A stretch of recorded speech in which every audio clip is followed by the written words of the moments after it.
Debating Premier Class title battle. Can Ducati make it a magnificent 7 wins here, or does more home glory beckon for KTM? A Spielberg blockbuster coming your way.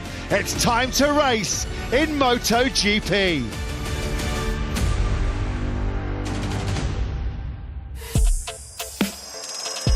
So this modified Red Bull Ring circuit in Spielberg extended by just a few metres up to 4.34 kilometres, courtesy of the new chicane turns 2A and 2B, which completes the first sector.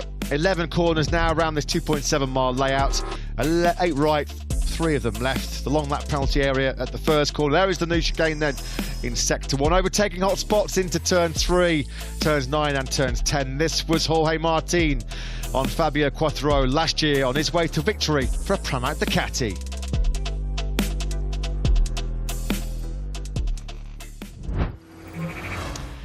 Coming up next then in MotoGP,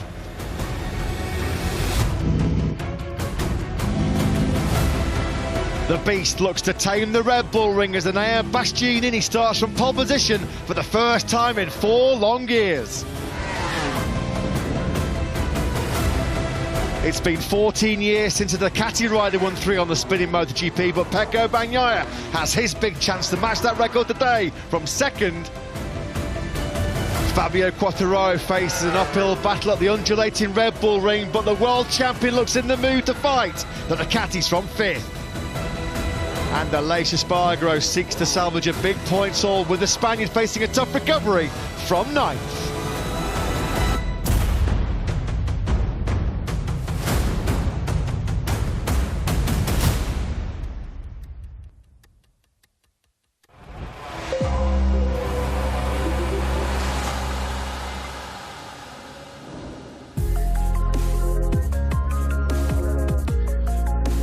There is no finer sight on the MotoGP World Championship calendar than that spectacular postcard backdrop of the Styrian Mountains that provide the stunning scenery for round 13 of the 2022 MotoGP World Championship. The big one coming up in about 30 minutes time, the 28 lap Crypto Data Grand Prix of Austria.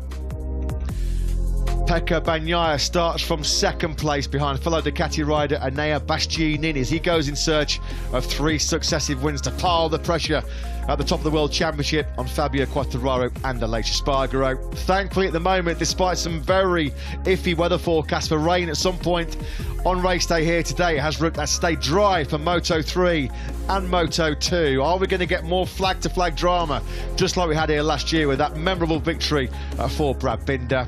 Matt Burt, Lewis Sotheby and Simon Crafar to talk you through all of the action here ahead of what promises to be a thrilling MotoGP battle here at the Red Bull Ring in Spielberg. As always, we get treated to the spectacular, unforgettable sights of the Red Bull Air Show. The grandstands are packed to the rafters. A great crowd here to come and see their racing heroes at the Red Bull Ring in Austria. And it was yesterday, first pole position in 4 years. His last was at the Circuit de Barcelona in Catalonia in 2018. Enea Bastianini fighting for a factory Ducati seat alongside this man next year, Pecco Bagnaia, who yesterday, Lewis, recovered quickly from the setback of a crash at turn 9 in FP4 to get himself crucially on that front row. And if he can become the first Ducati rider since Casey Stoner to win 3 races on the spin, in 14 years, then he is firmly back in title contention. But there's going to be a few anxious faces looking skywards with that threat of rain. There certainly are. Pecco Bagnaia certainly has the momentum in the World Championship battle at the moment, with consecutive victories either side of the summer break. And Enea Bastianini, though, starts ahead of him on pole position. But the big unknown, as you say, going into this Grand Prix is what the weather does. You just saw, as we came on the air, an ominous cloud overhead, and the wind does appear to be picking up a little bit. Looking at some of the flags outside, it does appear to be picking up ever so slightly. Will those clouds dump some rain on us before, or dare I say during, this upcoming Austrian Grand Prix? So this young man, Enea Bastianini, still fighting for the MotoGP World Championship this year. He's 62 points behind Fabio Quartararo. It is a big ask, but he's a 3-time winner already so far this year. But maybe a bigger fight on his hands is to convince the factory Ducati bosses that he is worthy of that seat alongside Pecco Bagnaia in 2022. That decision looming large on the horizon ahead of Ducati's home Grand Prix Misano in 2 weeks' time, where we expect to get a formal announcement. Will it be Enea Bastianini, or will it be Jorge Martin that slots in alongside Pecco Bagnaia and replaces Jack Miller in the Ducati Lenovo squad next year? Well, the talk is that decision will be made following this Grand Prix. It is a fascinating subplot to this Austrian Grand Prix. Jorge Martin is so good here in Spielberg. He's been on pole position twice here, and of course won his first MotoGP race here last year. That was the man on screen that they're looking to replace Jack Miller in the factory Ducati team. Miller will go from the outside of the front row of the grid. It won't surprise you, if you've not been with us so far this weekend, that the front of the grid is littered with Ducatis. The top 4 on the grid are Ducati riders: Bastianini, Bagnaia, Miller and Martin, with another Ducati rounding off the second row of Johann Zarco, either side of this man, the reigning world champion Fabio Quartararo, who's fighting a rearguard action against the Bologna Bullets here this afternoon. Quartararo did get a big pre-race boost. He topped this morning's 20-minute morning warm session, where there were a few rain spots that fell in the closing moments. Since then, though, we've had no further rain. Let's keep our fingers crossed that we don't get any rain that's going to disrupt potentially what looks like being a fascinating MotoGP race here. Of course, we wouldn't mind too much of the drama we experienced in this Grand Prix last year, when there was a lead group of 6, wasn't there? Brad Binder took the ultimate gamble to stay out on slick tyres with 4 laps to go. Marc Marquez, Jorge Martin, Fabio Quartararo, Pecco Bagnaia, they all came in, didn't they, in that lead group? It was a gamble that paid off big style, didn't it, for Brad Binder? Who could ever forget him tiptoeing around this 4.34 kilometre Spielberg circuit, 4 laps on a full soaked circuit on slick tyres to take the victory. There was the distinctive Austrian flag then being paraded in the skies, the great skies overlooking this Spielberg circuit. And what lies in store then for this man, Aleix Espargaro? He certainly won't be wanting a flag-to-flag race. When he did the practice bike swap in warm-up this morning, you could see how uncomfortable it was when he plonked onto that fractured right heel. He said actually when he's on the bike it's not really a problem, believe it or not, muscling a 300 horsepower MotoGP bike around one of the fastest tracks on the world. That's not the issue. It's when he's on foot outside the circuit, as we get the fighter jets bursting our eardrums here in the Comty box. What that must be like reverberating off the grandstands here in Austria. Aleix Espargaro with work to do. He goes from 9th today. Well, it feels like the perfect time to cut to Top Gun, doesn't it? Maverick Vinales in the Aprilia box. He's been leading their challenge really this weekend, much as he did at Silverstone once Aleix Espargaro picked up that injury in free practice 4. Although Aleix Espargaro could quite easily have been on the second row of the grid without the exceeding of track limits in qualifying 2. It is Vinales, though, the leading Aprilia rider on the grid, starting in 7th. He was 3rd at Assen and 2nd at Silverstone. Could he become the first rider in the MotoGP era to win for 3 different manufacturers? If he's going to do it today, he'll have to come from 7th on the grid. Big day for Maverick Vinales. It's his 200th Grand Prix start. Never had podiums in 3 successive races in MotoGP. And cast your minds back to all the turbulence.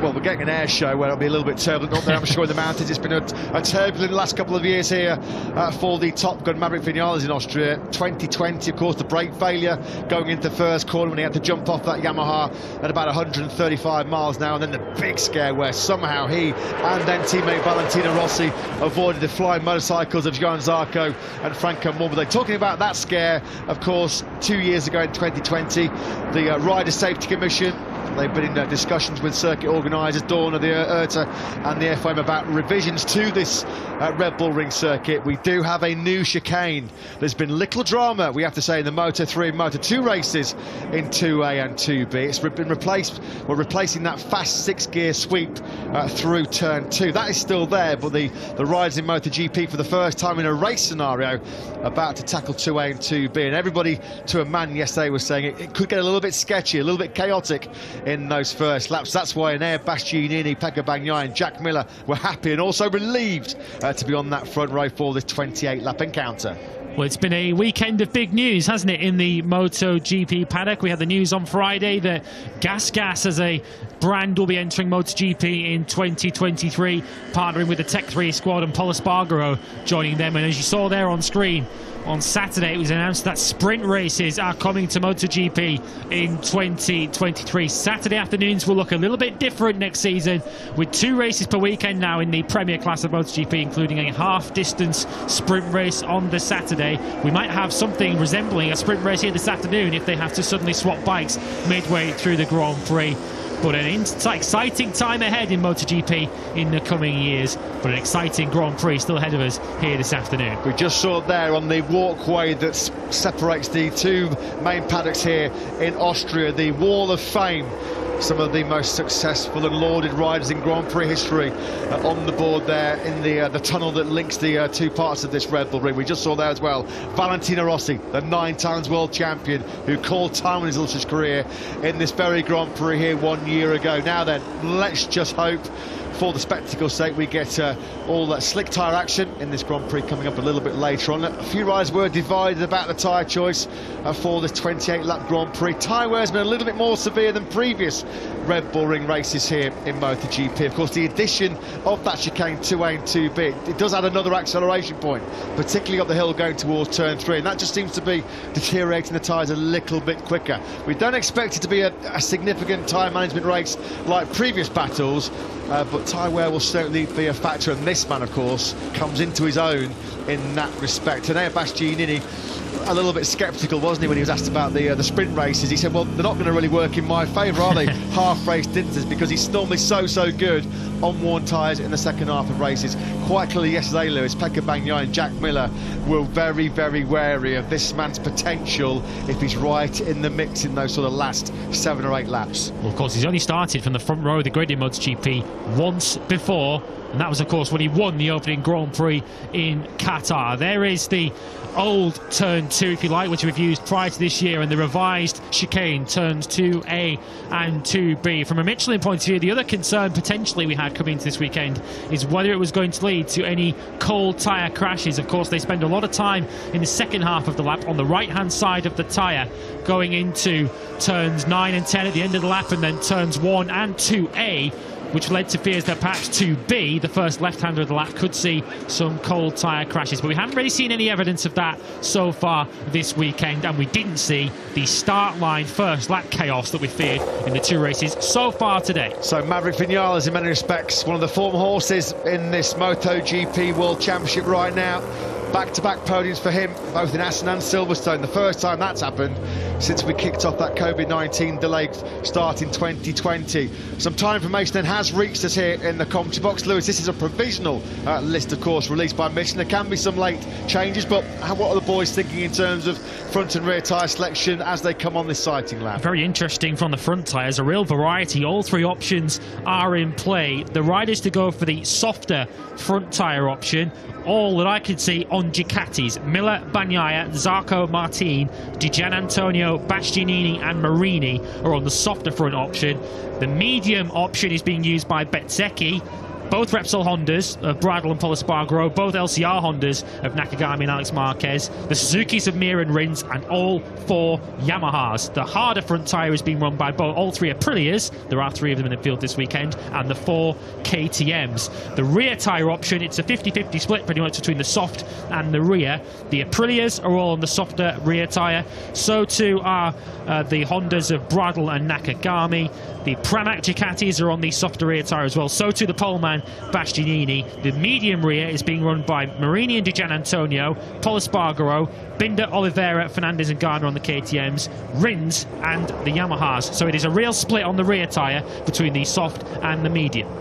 Well, this Red Bull Ring circuit, since we came back here in 2016, what an addition it's been to the World Championship schedule. Has been very much Ducati territory. They're chasing a magnificent 7th win in 9 Grand Prix here at the Red Bull Ring in Austria. Big hopes then resting on the shoulders of their front row starters, Bastianini, Bagnaia and Miller. Let's hear the pre-race thoughts of the Ducati sporting director, Paolo Ciabatti, with Simon. Paolo, Ducati have always been incredibly strong at this circuit. An amazing run of results, but this week it's even more so. You know, it's truly amazing how strong. So can you give us your thoughts? Yeah, for sure. As you said, this has been always a favorable track for Ducati, but especially in the days when you had some kind of advantage on the engine horsepower and we could pull away on these long straights. Now with the chicane, we had a bit of concern, but it looks like we can be competitive also in this condition. It's a very pleasant, let's say, surprise or confirmation. And we have many Ducatis in front. Let's see if we can play a game like pull away and try to put a gap on the others, but we could see that Fabio always there, always strong, always very, very competitive. So not going to be easy, but you know, we'll do our best to keep a tradition. Paolo, I have maybe a difficult question for you. I don't like team orders, you know, from a rider's point of view, but I can't help but feel with the position here at this circuit, it feels like an incredible opportunity to win some points, important points on Fabio. Will there be some team orders today?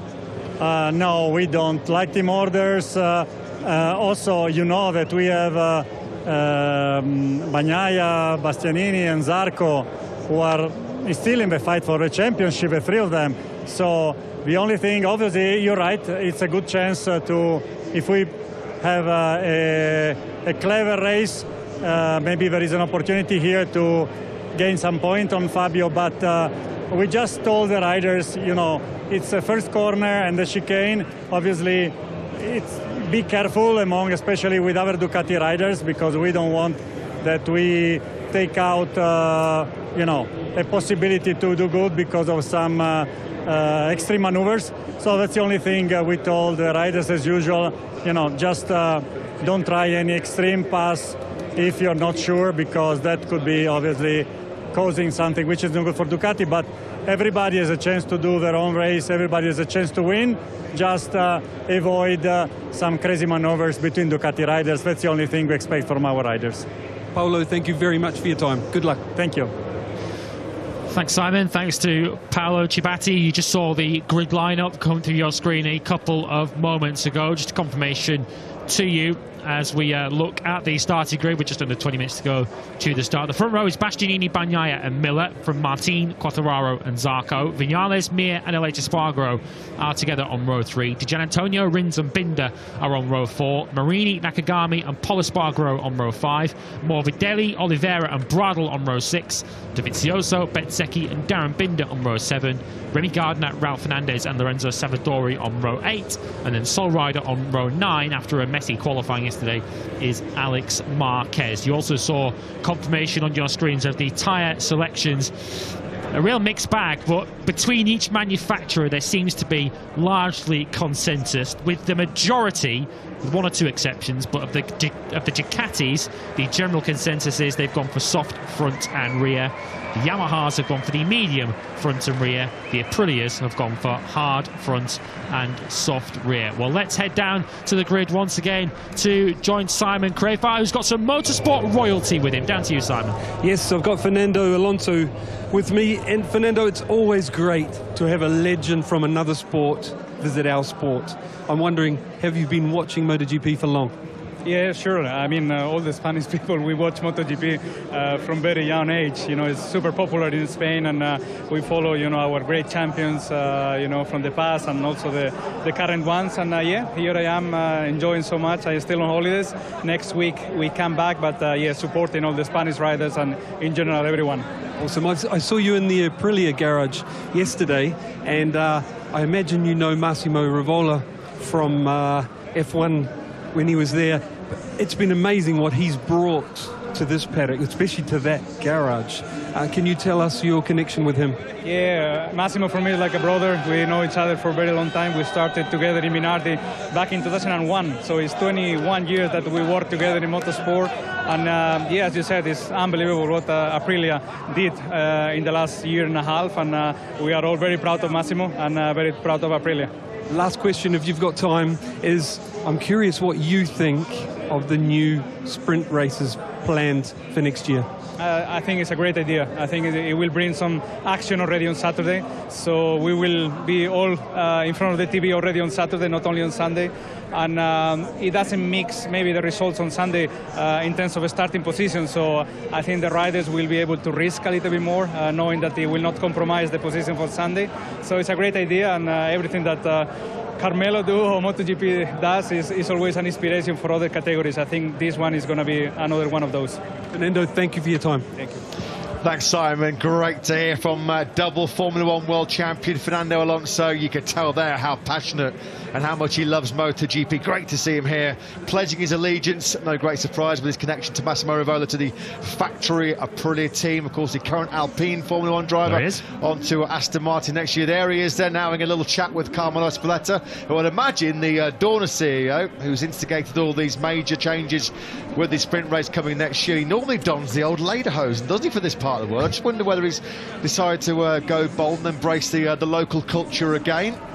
He has, I think. I think I might just see there with the old green socks on the bus. We'll find out very shortly when we have the traditional grid ceremony. Simon Crayford actually just reporting. Yeah, he has gone full Austrian again, as he always does here in Spielberg. Yeah, great credit to Carmelo Espeleta. So as we just said there, then a lot of Rossi supporters in the crowd. This was the race here last year when the 9 times world champion announced his retirement. Great to see so many fans here packed in the grandstand. I'm told, being informed that there is a crowd today of a whisker over 92,000. Fantastic. And this time next year, of course, if there's 92,000 here at this time, this will be the second MotoGP race of the weekend. Now then, let's hear the pre-race thoughts. It will be a big ask for Fabio Quartararo to take on the factory Ducatis, but if there's one man that's up for it, it is the Frenchman and the reigning world champion. Let's hear the pre-race thoughts of factory Yamaha boss Lin Jarvis, is on the grid with Simon. Yes, he is. Lin, I've been amazed all year at what Fabio's been doing, but even more so here this weekend. Can you give us your thoughts? Yeah, I think really, you know, he has been the only one to extract the maximum potential from our bike, and this weekend he has truly been extracting the maximum. So he was a bit frustrated after quali. You know, he came in because he said literally, I can do no more. It was a perfect lap, the bike is great, everything is good, but this is our maximum. But I think that he has a super race pace, so if we don't get swallowed up by the Ducati train, he could have a really, potentially a very, very good race. We need a good start, we need to stay clear. Lin, thank you for your time. Thank you. Yeah, as he said, Lin Jarvis there confirming what we've all witnessed throughout this weekend. Nobody can get more out of that Yamaha package and get more out of himself than Fabio Quartararo. And every lap on the absolute limit. You can hear the crowd are being whipped up into a bit of a frenzy here as the clock ticks down to what, about 13 minutes or so before it's lights out here for the Crypto Data Grand Prix of Austria. Will it be a dry race? Will there be flag-to-flag drama, or are we going to see the very best in the world have a dry race shootout and a showdown here in Austria? The fans are absolutely loving it. What an atmosphere you can hear in our earsets here as well. The atmosphere really ferocious on the hillsides and the packed grandstands here. Now then, Aprilia, Maverick Vinales 7th, Aleix Espargaro 9th. The pair of them on that third row of the grid. What are the pre-race thoughts of their boss, Paolo Bonora? He's on the grid with Simon. Paolo, can you please give us your thoughts going into this race for Aprilia? Yeah, this is not the best racetrack for us. We are struggling a little bit on the heartbreaking corner. For sure we found something yesterday afternoon and this morning the warm-up. We will see, because we are looking at the weather forecast. We are not so sure about the weather. Okay, last question. Tyres. Is it an important choice or difficult choice? Sorry. Tyres. The tire. We are looking for, because there is a choice between the medium and the soft on the rear. At the moment, we keep the soft. Good luck. Thanks.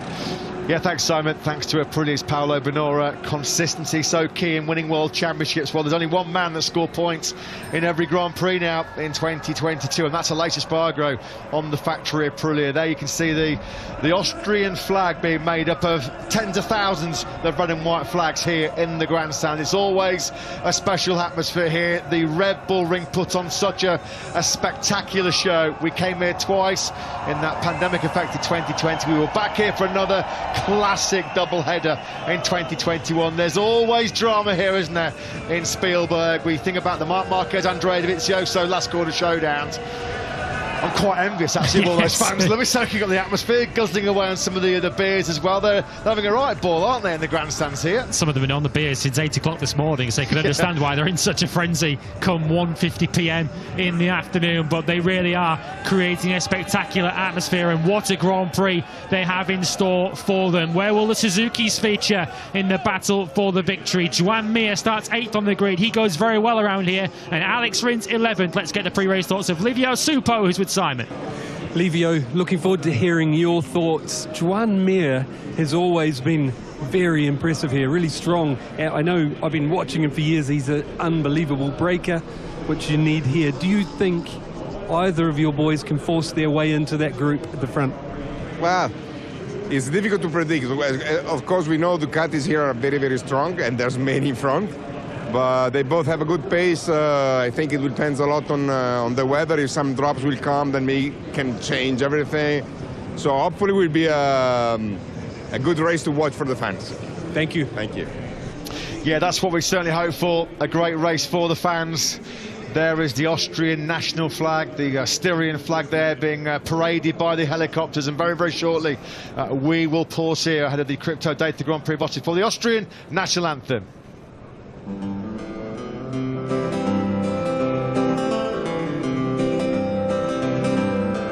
Land der Berge, Land am Strom, Land der Äcker, Land der Dom, Land der Hämmer, zukunftsreich,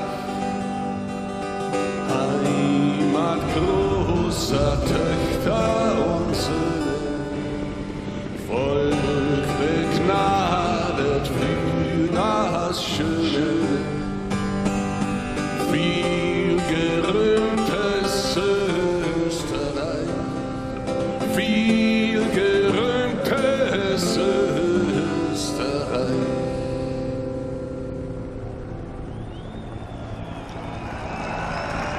There you go then, the Austrian national anthem continues the build-up here to the Crypto Data Grand Prix of Austria. You can just almost feel the tension in the air. Not only is this a high-pressure situation, the build-up to the stress and tension of a 28-lap MotoGP race, but there is that niggling doubt about what the weather holds as well, with some possibility of rain showers at some stage in the next sort of couple of hours or so. Let's hope they stay away for this Austrian Grand Prix. As always, as we said, the organisers see it. Red Bull, they've pumped gazillions into making this one of the best motorsport venues in the world. The facilities here really are absolutely second to none. It's always a massive home Grand Prix for Red Bull, and in particular for KTM. They've had 2 victories here, of course, in memorable fashion, with Brad Binder last year and Miguel Oliveira's last corner heroics back in 2019. What can their boys do here today? I'm delighted to say KTM Motorsport Director Pit Beirer is with Simon on the grid. He is. Pit, we can't have the Austrian GP without hearing from you and KTM at their home race. Thank you. But yeah, I mean, as usual, we had a difficult Saturday talking about MotoGP. Yeah, we are too far back for the boys to have just a normal race. But still, I mean, we know the racecraft of our boys, and especially Brad. I think he has a strong plan for today. So I'm pretty sure we're going to have a good result today. I have a good feeling. Thank you. Good luck. Thank you. Thanks then to Pit Beirer. Can KTM taste more home glory on home turf here? As we mentioned, they did it with Oliveira in 2019, that last lap thriller involving Jack Miller and Pol Espargaro, who's going back to the KTM family next year with the new Gas project being unveiled here pre-weekend. It's been a weekend for big news, hasn't it, here in Austria, with confirmation, the exciting new dimension for MotoGP next year. Sprint races will come onto the schedule on a Saturday. Who's going to win the sprint for 25 points here, though, in Austria? Round 13 of this year's World Championship coming up very shortly. The atmosphere just building and building to a proper crescendo here, isn't it? Let's quickly go down onto the grid again and catch up with Simon Crafo, with you, Yamaha RF team boss Razlan Mazali. Ruslan, just before we start this race, can you give us your thoughts on both your boys this weekend, and especially Darren, you know, in his rookie season? What do you think so far? Yeah, I think for Darren it's been a positive weekend. He qualified, it is one of his best qualifying, a little bit further up in the front. And you know, when it comes to the first few laps, he will do something special, hopefully to be safe at the same time. And I think Dovi also somehow he's a bit more relaxed. You know, it's a second last race before his final one in Misano, so he's just having fun and no pressure. So we hope to steal some points. Thank you. Good luck. Thank you. Yeah, thanks to Razlan Razzie then from the RNF team. Yes, of course, let's not forget Andrea Dovizioso's penultimate race of what's been a fantastic Grand Prix career. What a servant he's been for our sport. What an ambassador he's been for our sport. The 36-year-old Italian. This is his 247th MotoGP start, and some of the best of them are right here, weren't they? We'll never forget those last lap classics with Marc Marquez in 2017 and 2019. He's the most successful rider in Red Bull Ring history. He's taken 3 wins around this circuit. This man's taken 3 wins already in 2022. The pole man, Enea Bastianini, is a 4th win of the season, beckoning from pole position here at the Red Bull Ring. Then tension is building then. Jack Miller, don't rule him out from the outside of the front row of the grid. You heard confirmation there in the interview just at the start of this pre-race build-up that there are no team orders at Ducati. Jack Miller is free to go and free to race for victory, of course, chasing a first win of the season here. This is a circuit which generally sees Ducati's success. Jack Miller, though, came closer than most to victory here back in 2020. Can he take the fight to his teammate and to the man who may replace him next season on the front row of the grid? Got to go all the way back to the French Grand Prix in Le Mans last year for Jack Miller's last taste of some race-winning Prosecco. Pecco Bagnaia deep in concentration. So then on all Ducati front row here ahead of the Austrian Grand Prix. It's a second successive front row start for Australia's Jack Miller. Pecco Bagnaia trying to be the first Ducati rider in 14 years to win 3 Premier Class races on the spin. That honour last went to Australian legend Casey Stoner. But can the beast deliver on the big stage here in Spielberg? He starts on pole position for the first time in 4 years, on pole position for the first time in MotoGP. Up next, the big one, MotoGP in Austria.